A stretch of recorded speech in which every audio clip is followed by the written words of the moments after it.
Tour of duty के बारे में। देखिए, जो आर्मी है इसकी दो सबसे बड़ी खासियत होनी चाहिए। सबसे पहला कि आपकी आर्मी एक्टिव होनी चाहिए, दूसरा कि आर्मी को यंग रखना जरूरी है, जवान रखना चाहिए आर्मी को। इसलिए आर्मी के जवानों को बहुत ही जल्दी रिटायर कर दिया जाता है और रिटायर के बाद उन्हें पेंशन भी दिए जाते हैं। पेंशन के बोझ को कम करने के लिए टूर ऑफ ड्यूटी को लाया गया।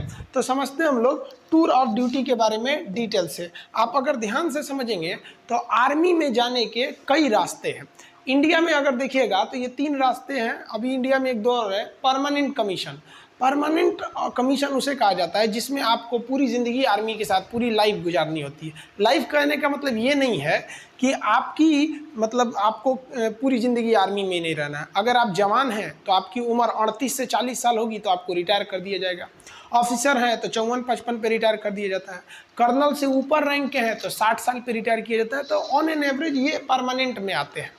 इसके अलावा एक शॉर्ट सर्विस कमीशन होता है। इसमें आपको 10 से 15 साल ड्यूटी करनी होती है।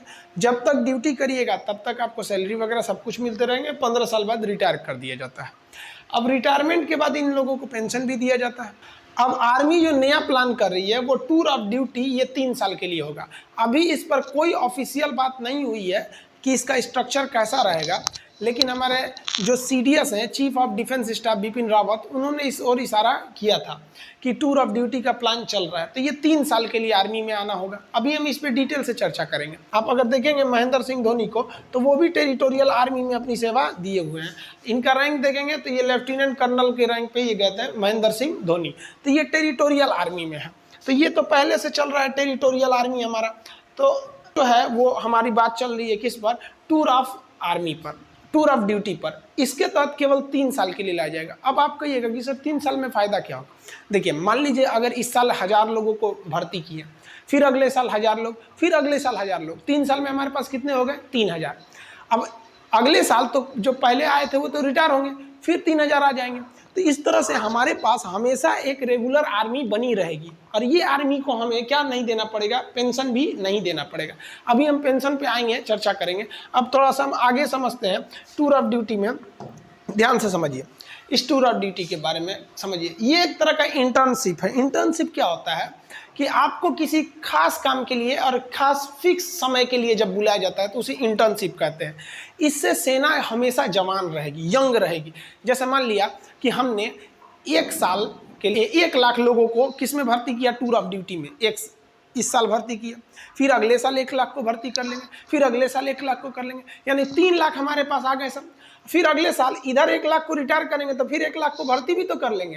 और जिसको हम रिटायर किए उसको तो पेंशन देना नहीं है कि भैया हम 3 साल ड्यूटी कराए हैं। अब ध्यान से समझिएगा जी, ऐसे करके हमारे पास 3 लाख का स्टॉक बचा। और ये 3 लाख की जो आर्मी है एकदम यंग है। 18 साल के लड़कों को भर्ती करेंगे, 18, 19, 20, 21। तो ये 3 साल का 18 से 21 साल का, 18 से 21 साल के लड़कों को शादियों ब्याह नहीं हुआ रहता है, एकदम यंग गरम खून रहता है। अब बॉर्डर के फ्रंट लाइन पे खड़ा करेंगे ना, देशभक्ति राष्ट्रवाद तो कूट कूट के भरा है, समझ में। अब जैसे कोई परिवार वाला आदमी है, सेना हमारे हर उम्र के जवान बहादुरी से लड़ते हैं, लेकिन जो 40-50 साल एज हो गया उन पे जिम्मेदारियां हैं, उनके बाल बच्चे हैं, वो भी इंसान हैं, वो भी हमारे लिए लड़ते हैं। तो एक उनके ऊपर जिम्मेदारी है। एक वो जो नया नया छोड़ा जाता है इसमें कोई जिम्मेदारी नहीं, ना आगे नाथ ना पीछे पगार, गोली चलाया रे तुम हम पे, एगो चलाएगा हमसे चुरा बम मार देंगे यहाँ पे। तो ये आर्मी को यंग रख सकते हैं। इससे आर्मी को डबल फायदा कि आर्मी हमेशा यंग रह गई और जो रिटायर हुए उन्हें सैलरी भी नहीं देना है। और आर्मी कम भी तो नहीं होगी ना भैया, हर साल हम 1-1 को रखे रहेंगे, हमेशा हमारे पास 3 लाख की एक टूर ऑफ आर्मी की, टूर ऑफ ड्यूटी की फौज बड़ी रहेगी। समझ में आया कि नहीं आया। अब आप कहिएगा कि सर वो जो 3 साल बाद रिटायर कर देंगे और उसको पेंशन भी नहीं देंगे तो लड़का कहाँ जाएगा। तो देखिए भैया, इसमें सेना विचार कर रही है कि हम इस तरह से एंट्री कराएंगे कि जैसे कोई लड़का ग्रेजुएट हो गया है, तब आओ भैया 3 साल ड्यूटी करो और जाओ। और सरकार एक नियम बना देगी कि कोई भी SSC, रेलवे, बैंक वगैरह वो इन लड़कों को आरक्षण दे जो मतलब आर्मी की ट्रेनिंग कर ली है। क्यों? क्योंकि इनके अंदर एक डिसिप्लिन आ जाएगा। सेना उनको डिसिप्लिन 9 महीने का ट्रेनिंग देगी। ऐसा नहीं कि टूर ऑफ ड्यूटी आइए आपको टूर करा देते हैं, उठाइए AK-47, ऐसे नहीं। 9 महीने की एकदम कठिन ट्रेनिंग दिया जाएगा उन लोग को। ट्रेनिंग में कोई कॉम्प्रोमाइज़ नहीं होगा, उनका 9 महीने का ट्रेनिंग दिया जाएगा। समझ में आप वो जिस डिपार्टमेंट में जाएंगे एकदम डिसिप्लिन, इतने बजे ऑफिस आना है तो आना है, हर चीज़ एकदम बढ़िया से रहेगा। इससे कि उनको देखकर डिपार्टमेंट के बाकी लोगों में भी एक जज्बा आएगा। और आप खुद देखिए ना, हम लोग, आप हो या हम हो, जब भी कहीं जाते हैं तो बगल में कोई फौजी रहता है तो अपने अंदर से एक आत्मसम्मान का दिल, वो आदमी हाथ उठाकर सैल्यूट नहीं करता है, लेकिन अपने दिल से पूछेगा, आदमी ने दिल से सैल्यूट करता है कि इनके बदौलत हम लोग अपने घरों में सुरक्षित हैं। तो जहां वो ड्यूटी करने जाएंगे वहां भी लोगों का सेना के प्रति इज्जत बढ़ेगा और वो भी लोग चाहेंगे कि हम भी अपने नेक्स्ट जनरेशन को सेना में भेज सकें। तो एक आर्मी है, एक काफ़ी अच्छा बैलेंस बना के कर रही है। देखिए अब ध्यान से, ये एक तरह का इंटर्नशिप उसे कहते हैं जो एक फिक्स टाइम के लिए आपको बुलाया जाता है।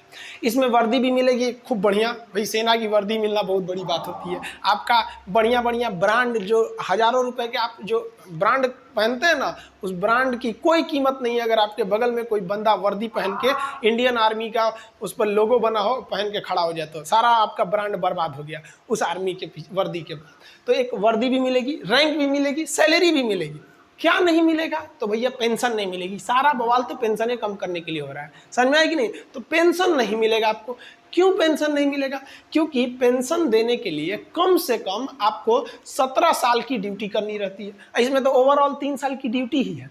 तो समझ में आ रहा है कि नहीं आ रहा है? जो टूर ऑफ आर्मी ड्यूटी के तहत आएगा वो सेना के एडवेंचर को भी देख लेगा, राष्ट्रवाद भी देख लेगा, डिसिप्लिन भी सीख लेगा, स्वास्थ्य, मेंटेलिटी, हर चीज़ को सुदृढ़ कर लेगा और दूसरी नौकरी में उसको छूट भी मिलेगा। तो उसका भी करियर खराब नहीं हुआ, देश की सेना भी जवान रह गई और देश का जो पेंशन पे खर्च था वो भी बच गया। आर्मी का जनता से जुड़ाव भी हमेशा रेगुलर बना रहेगा 3 साल पे। अब जैसे क्या होता है कि एक आर्मी गया, वो 40 साल ड्यूटी पे रहेगा, तो भैया 40 साल तक आप उसके जगह पे दूसरा भर्ती नहीं ना करेंगे। यहाँ तो हर 3 साल पे ड्यूटी पे भर्ती करना है। तो समझ में आ रहा है? अब आप देखिए जरा ध्यान से, इस इंटर्नशिप पे क्या किया जाएगा। शुरुआत में ऐसा नहीं है कि आप कोई सेना में कोई डिसीजन बड़े पैमाने पर ले सकते हैं। तो आर्मी का कहना है कि पहले हम 1000 जवान और 100 ऑफिसर को भर्ती करेंगे। इसमें 1000 जवान को भर्ती करेंगे, 100 ऑफिसर को। इस पे देखेंगे कि इस पे क्या अभी प्रोसीजर है, क्या इसके रिजल्ट आएंगे। मन में एक सवाल आएगा कि ये जो सैनिक होंगे टूर ऑफ ड्यूटी पे, ये कैसे आएंगे? टूर पे जैसे घूमने जाते हैं? नहीं, इनका भी वैसे ही बहाली होगी, वैसे ही भर्ती होगी जैसे एक रेगुलर आर्मी का होता है, वैसे ही ट्रेनिंग होगी जैसे एक रेगुलर आर्मी का। यानी अगर कोई जवान खड़ा है तो आप देख के नहीं कह सकते हैं कि टूर ऑफ ड्यूटी का है कि ये परमानेंट है। फिर आप उसके आई कार्ड को देखना पड़ेगा, उसका सर्विस रिकॉर्ड देखना पड़ेगा कि कौन सा ये जवान है, तब पता करेंगे। ट्रेनिंग भी एक ही जगह पर होगी, सैलरी भी एक मिलेगा, हर चीज़ एक रहेगी। फर्क बस ये रहेगा कि भैया आपको 3 साल पे रिटायर कर दिया जाएगा बस, अब और पेंशन नहीं दिया जाएगा। भर्ती सेम होती है। आप आर्मी की भर्ती देखे होंगे, हमारे देश के जितने युवा जवान होते हैं दौड़ लगाते हैं वो लोग 4 मिनट में 1600 मीटर दौड़ लगा के वो दौड़ लगाते हैं। फिर जो प्रोसीजर होती है उनका, वो उस प्रोसीजर के बाद वो लोग सेलेक्ट होते हैं और सेलेक्ट होने के बाद तब वो कहाँ जाते हैं? आर्मी में जाते हैं। सबका पैरामीटर सेम रहेगा। आर्मी में अगर वो चले जाते हैं तो आप नहीं कह सकते हैं कि इनमें से कौन सा जवान टूर ऑफ ड्यूटी का है और कौन सा जवान हमारा मतलब परमानेंट है। तो सब का सब क्या रहेगा? एकदम सेम रहेगा।